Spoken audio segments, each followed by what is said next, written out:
Halo teman-teman, ini adalah motor Honda PCX dengan dua generasi yang berbeda. Di video ini, kita akan review untuk melihat detail perbedaan antara Honda PCX 160 2024 dan Honda PCX 160 2025 terbaru. Oke, langsung saja kita simak, ini dia video selengkapnya.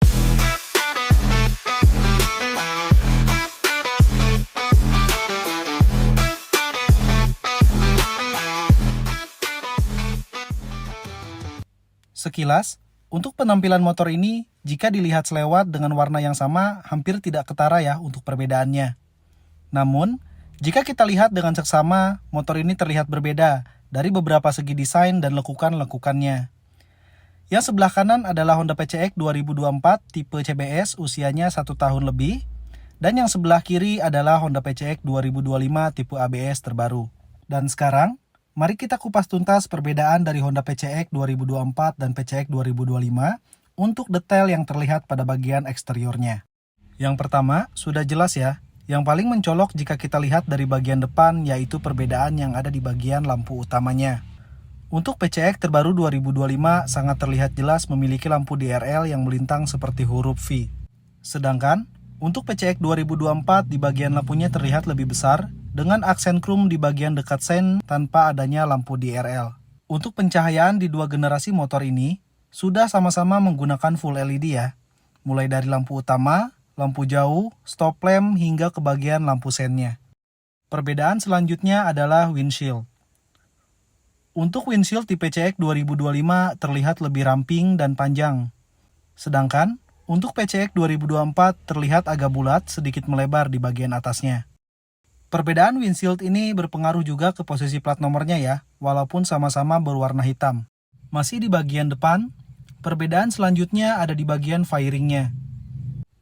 Di sini, kita bisa sama-sama melihat kalau untuk bagian fairing atau sayap di PCX 2025 ini agak melebar dan seperti cover penutup di bagian sampingnya ya.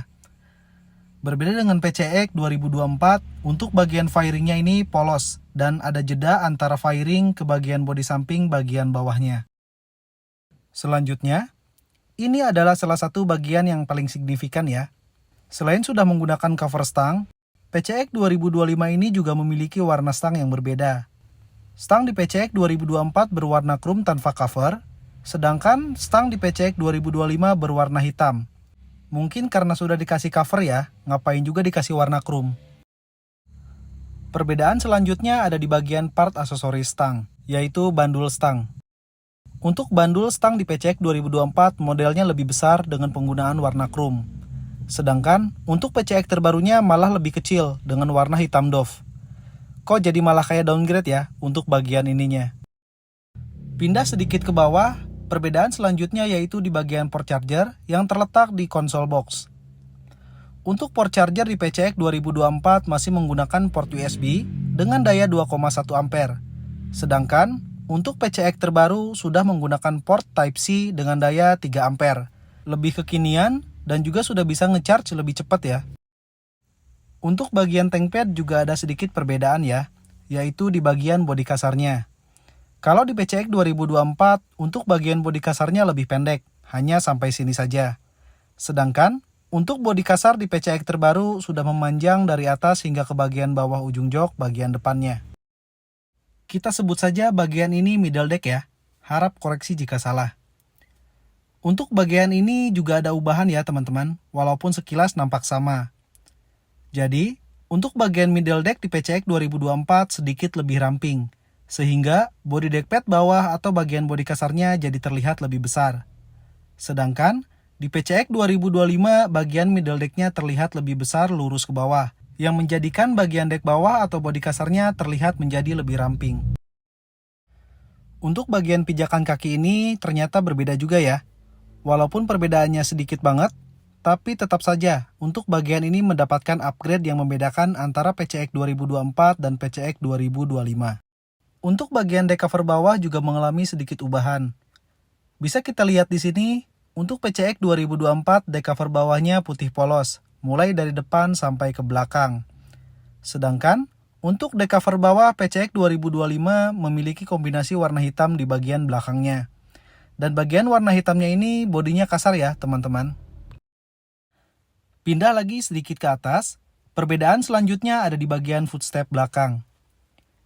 Jika di PCX 2024 di bagian footstepnya menggunakan kombinasi besi dan plastik, di PCX 2025 ini sudah menggunakan full besi ya. Kita lihat di sini dari tampilannya juga sangat terlihat berbeda, baik ketika dilipat ataupun dibuka. Perbedaan selanjutnya yaitu di bagian bodi samping. Sama seperti middle deck, bagian bodi samping di motor ini juga memiliki sedikit pembeda, walaupun sekilas hampir sama. Perbedaan di bagian samping motor PCX 2024 ini, bodinya itu tampak seperti lebih membulat, dan di bagian bawah dekat stop lamp ada seperti sayap yang sedikit melebar ke samping. Sedangkan, untuk bodi di PCX 2025 terlihat sedikit lebih ramping, dengan garis lurus mulai dari bagian lampu belakang hingga ke bagian tengahnya. Detail emblem di motor ini juga nampak terlihat berbeda ya. Emblem di PCX 2024 hurufnya lebih tebal, dan angka 160-nya ada seperti background-nya.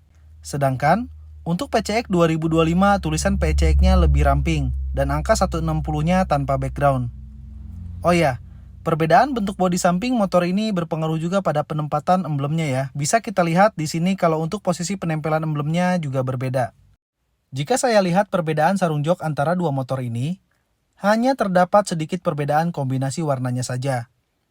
Di PCX 2024, kombinasi warna yang digunakan adalah full hitam, sedangkan di PCX 2025 terdapat kombinasi warna hitam dan warna abu. Kemudian, bahan yang digunakan itu sama saja ya. Mundur ke bagian paling belakang, ada perbedaan selanjutnya, yaitu bagian stop lamp. Untuk bagian stop lamp ini sudah mengalami upgrade yang benar-benar bagus ya. Di stop lamp PCX 2024, lampu senja warna merahnya terbagi menjadi dua, atas dan bawah. Kemudian, untuk lampu remnya ada di bagian tengah. Sedangkan, untuk stop lamp di PCX 2025 sudah menggunakan DRL warna merah yang melintang dari ujung kiri ke ujung kanan. Dan lampu remnya ada di bagian atas. Kemudian, untuk posisi lampu sennya masih sama, berada di pojok bagian bawah. Untuk poin ini adalah penemuan terakhir saya yang hampir terlewat ya. Jadi, perbedaan terakhir yang saya temui di motor PCX terbaru ini adalah tersedianya lubang untuk kita upgrade ke model shock breaker tabung. Ketika misal nanti kita mau upgrade ke shock tabung, gak usah lagi pakai coak manual, karena lubangnya sudah tersedia. Sedangkan, kalau saya lihat di PCX 2024, nampaknya seperti belum ready ya, kalau kita mau upgrade ke shock breaker yang tabung. Oh ya, untuk informasi tambahan, PCX 2025 yang sudah menggunakan shock tabung hanya ada di varian tertinggi, yaitu PCX Racing ya. Oke teman-teman, itu dia detail perbedaan yang saya temui antara Honda PCX 160 2024 tipe CBS dan Honda PCX 160 2025 tipe ABS ya. Untuk perbedaan warna pelek dan cover CVT tidak saya masukkan ke poin tadi, karena itu adalah perbedaan dari varian tipe CBS dan ABS-nya saja. Jika di antara kalian ada yang ingin menambahkan, silahkan komen di kolom komentar ya. Semoga sedikitnya bisa memberikan informasi yang bermanfaat. Terima kasih sudah menonton video ini, sampai jumpa di video berikutnya.